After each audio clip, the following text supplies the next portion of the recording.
Happy Tuesday, y'all, and welcome to the studio of Loving Awareness. I hope you had a good, long weekend and you're all settled back now for the working week, or what's left of it. What happens to you when you're in a car crash? That's what I want to talk to you about today. So it's real car crash radio. You might get something out of it as well. This story concerns, I want you to picture it, a glorious summer. A summer in 1985 where I was a callow, young, wet behind the ears sales executive. And I'd just gotten the job. And my late mentor, he who is here, can't really see him, Joe Nolan, super sales guy. I was 22 years of age, he was 42 years of age, and we hit it off. And we got into the brown bomber. What's the brown bomber, says you? An Opel Ascona. Do any of you guys remember that car? It was a tough old bitch. It was, yeah. And, there we were. And if you can remember as well, the kind of the little tree you'd have in the car with the aroma in it, you know, that kind of car perfume. And Joe was, of course, always beautifully dressed. He was the Uber salesman, so beautiful silk tie, lovely, beautiful suit. He was there, he was smiling next to me. I had no idea why he was smiling at me like this. As I plunged down into the leather interior, enough visuals for you, I think you get the picture. It was a good time to be alive. And I was about to realise just how good it was. So, the reason he was grinning like a Cheshire cat is he says to me, Marco, welcome to your first sales bollocking experience. Now, as I said, I was only in the place a few weeks. We were en route to go down for a meeting of sales guys in Rank Xerox, where I worked. Fantastic organisation. Can never say enough about Xerox. Great company to be with. There we were in our shades, and I went, "What's the bollocking, Joe?" He said, "You'll see, kid." And at one point now, he did do this. He said to me, as we were on the dual carriageway, "Wouldn't think we were doing the ton, would you?" What he meant was we were doing 100 miles an hour.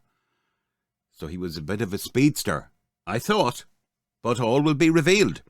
So we went down to this place called the Hotel Kildare, and there assembled salespeople, most of them who were in quite an agitated state, a state of anxiety and impending embarrassment because their figures or their lack of performance was about to be put on an acetate. Do any of you remember that?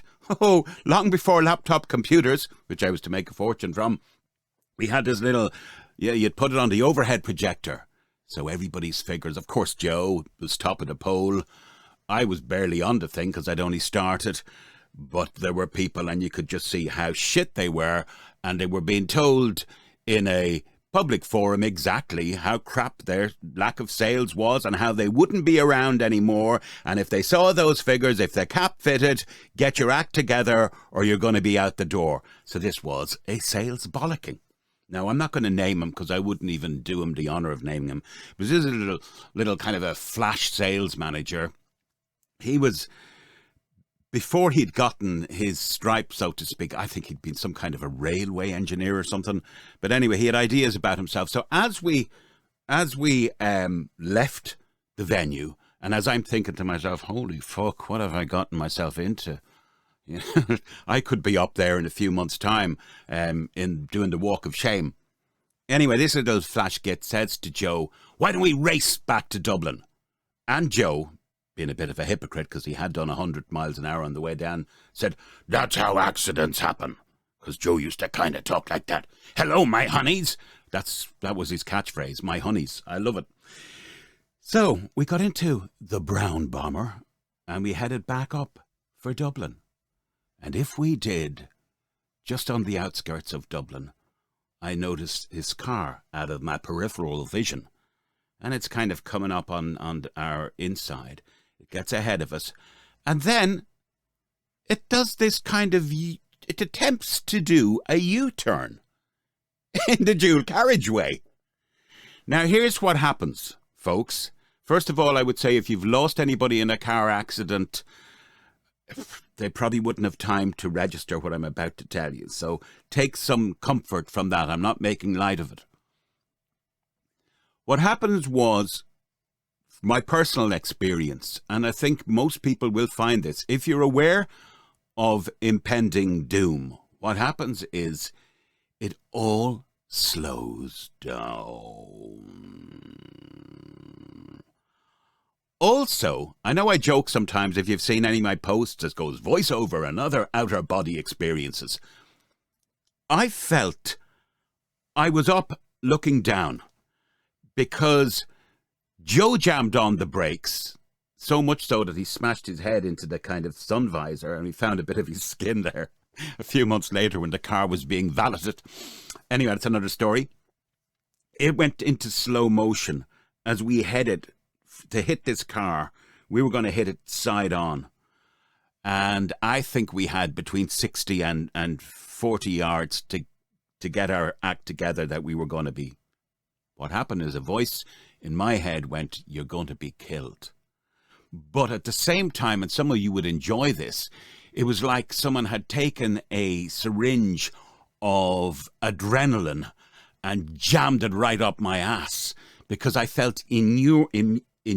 Is that the word? I felt full of preventative chemicals that no matter what happened, my system, my body was prepared for it. That's how it felt. So I had all these things. I had slowing down. I also had this feeling I was looking down. I could see us getting closer and closer to this car. I think I even saw the guy's frightened face at the wheel.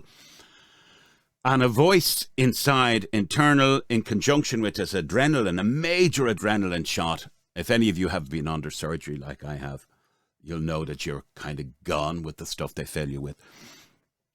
And there was Joe and myself. Joe jammed on. Joe apparently said to me, "Get back, get back." So he said anyway. He was to make great publicity out of this afterwards. He really lived on that, the fact he'd saved my life kind of thing. By the way, do put on your seatbelts. I believe I've seen the latest, and I do voice for RSA. I've seen the latest. People still aren't wearing their seatbelts. Would you believe, after all the campaigns? Anyway, so it slows down, outer body, and you feel like impervious to what's going to happen. Now we hit him. Wallop. And he went onto the verge in the middle of the dual carriageway.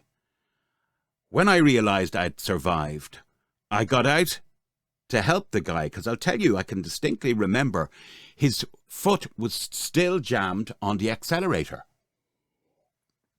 And he was churning up muck. So I went to open his door. And, of course, you say, "Are you all right?" He looked at me, and as God is my witness, he said, I think he said, "All right, I'm 74. This is my first mistake in 50 years of driving." That's what he said to me. Anyway, look, we all survived. Joe and I went to the pub.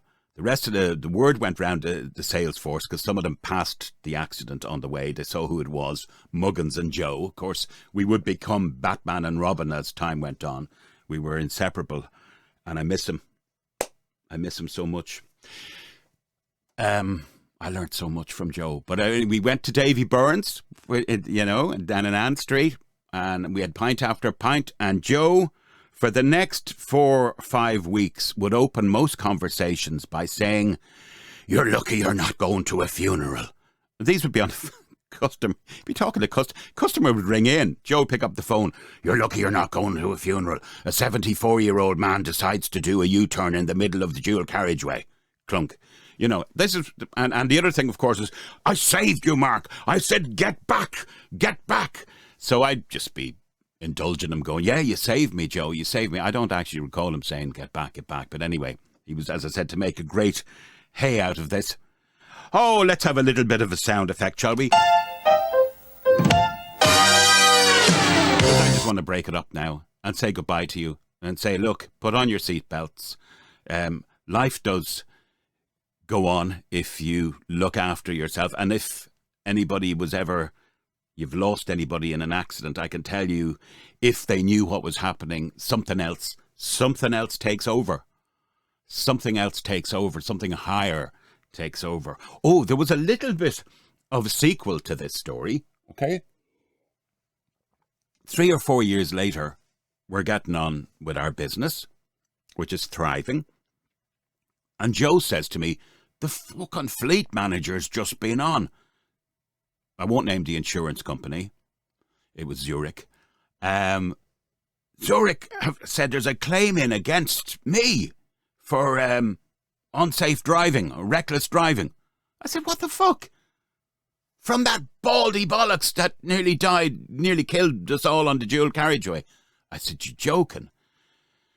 So what had transpired was, before the accident, just before it, that guy had a hitchhiker in. The hitchhiker had been just let off as the guy drove off towards us in the end. And a year or two later, I don't know how he'd gotten details or whatever, but the hitchhiker got in touch with the guy saying, you know, I saw that accident. They were in the wrong and you could claim against them. This was like 2 or 3 years later. I have no idea how they stayed in touch as a hitchhiker and a driver, or whether it was some kind of contrivance. Someone trying it on, basically. 74 years of age, first mistake in 50 years of driving. My arse in a rich parsley sauce. Anyway, it went nowhere, a bit like this story is. So, just remember, it's not the end when you think it's the end, and something else takes over. And please put on your seatbelts and slow down. I'm sure if either of these things had been really employed from the get-go on either party's side, perhaps there wouldn't have been an accident in the first place. Goodbye, everyone.